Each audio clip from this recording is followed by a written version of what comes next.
Hey folks, so I'm out here doing chores this morning, so I can't make this long because I'm only halfway through and the others have seen me feeding, so they'll be grumpy if I take too long. But I wanted to show you some more apples as we were walking by. Let me flip this around here.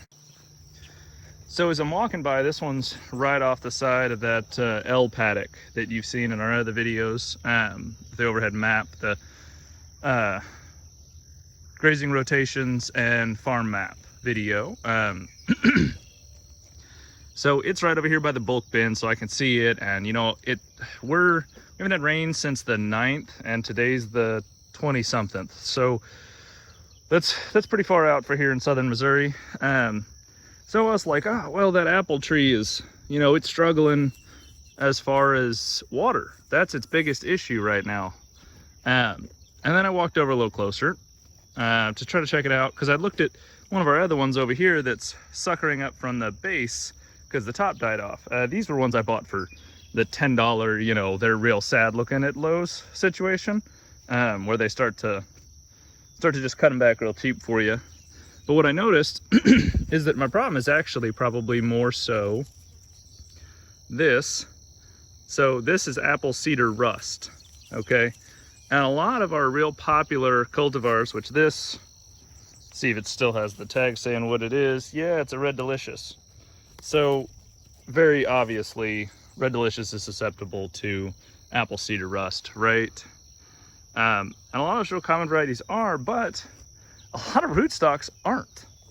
And we're not growing these for, you know, just human consumption. We'll eat some, you know, just because there's apples, why not eat them?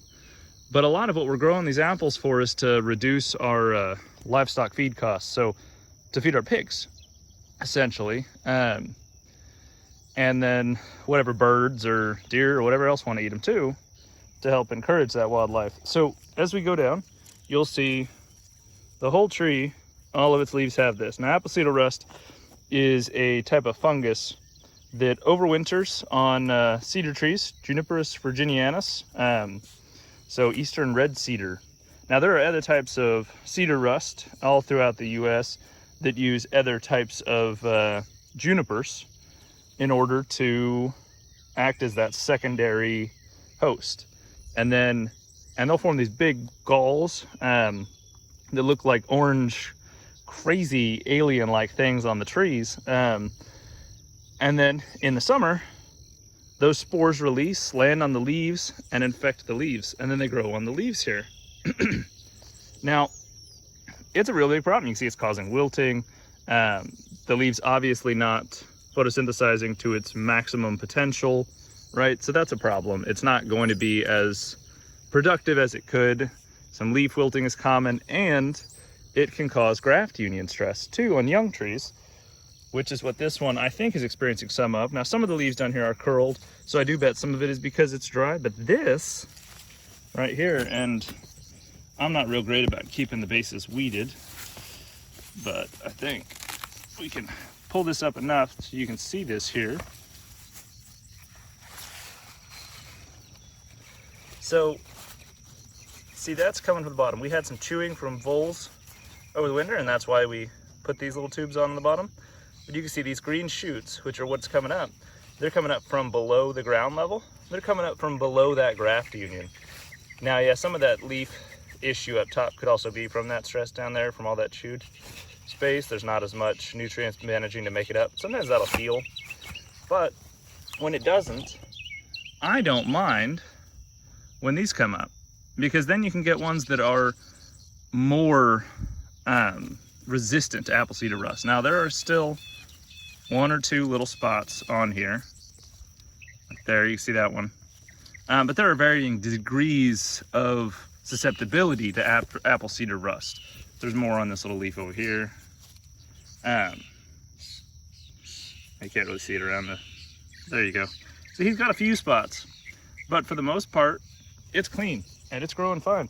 And that's the same thing going on with, walking over here. Same thing going on with this one. So the top died back because it got chewed up too bad from those rabbits. But there's only one or two tiny little spots of Apple Cedar Rust. Now, you saw that other tree. You saw how bad it can get. That wasn't even the worst I've seen on one before.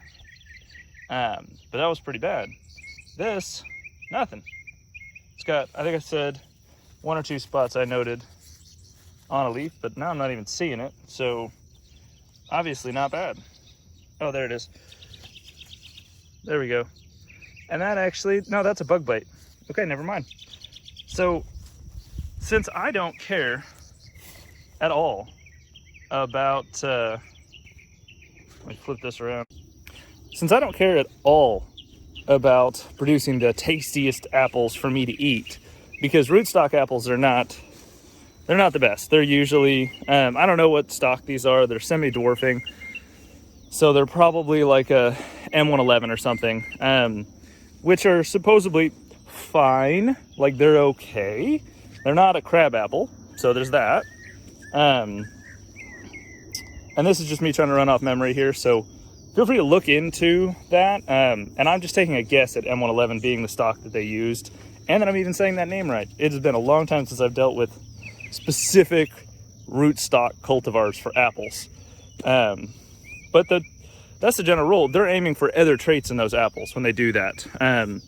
So they're aiming for disease resistance or like the size of the tree, which is what they're aiming for in semi-dwarfing and dwarfing rootstocks, is trees that aren't going to grow very big. They won't be standard size like most of these, like Red Delicious is a standard size tree. So that'll keep the tree a little bit smaller. It'll keep it to that size they're aiming for. So that's all they're aiming for. There is no production qualities that they really want on that tree beyond it keeps the tree to a certain size and may be disease resistant to something.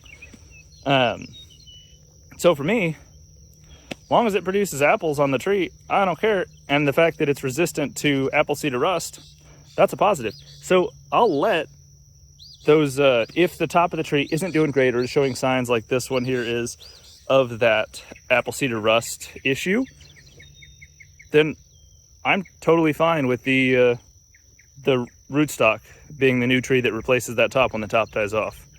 I would rather have a healthier tree that produces apples no matter. And that's why we start a lot of apple seedlings, right? I know that I may get just a bunch of crab apples or some weird ones. Now we do it from an orchard, so our odds are pretty good of getting decent size and tasting apples. And I like apples that are a bit tartar and bitter and other things like that, or ones that produce higher malic acid or tasting kind of like a persimmon and dry your mouth out, because I make cider. I make hard cider. And that's what you need, those flavors to make a good hard cider. We don't do enough of that in the US. The UK is doing some awesome work still with that because they just never cut down all their cider trees like we did. There are a few really cool cider locations throughout the US that are working on that, but not enough of them. We need more of that. So it's not just that sickly sweet, back sweetened, no depth of flavor cider that we seem to get the most of here in the US. And I love apple cider, or hard cider, so don't think I'm knocking on all the sickly sweet stuff, but it's just not as good as something with a nice depth of flavor. So yeah, anytime we start out those little seedlings, we're looking for that same thing. I'm looking for which seedlings have this Apple Cedar Rust and which seedlings don't. And I will definitely put a preference towards those ones that show resistance. I'll still plant out some of the ones that have it if they're still growing vigorous and nice, but I definitely put a major preference on ones that don't show Apple Cedar Rust on their leaves in the spring. So yeah, I just wanted to share that cool little thing with y'all. Have a good one.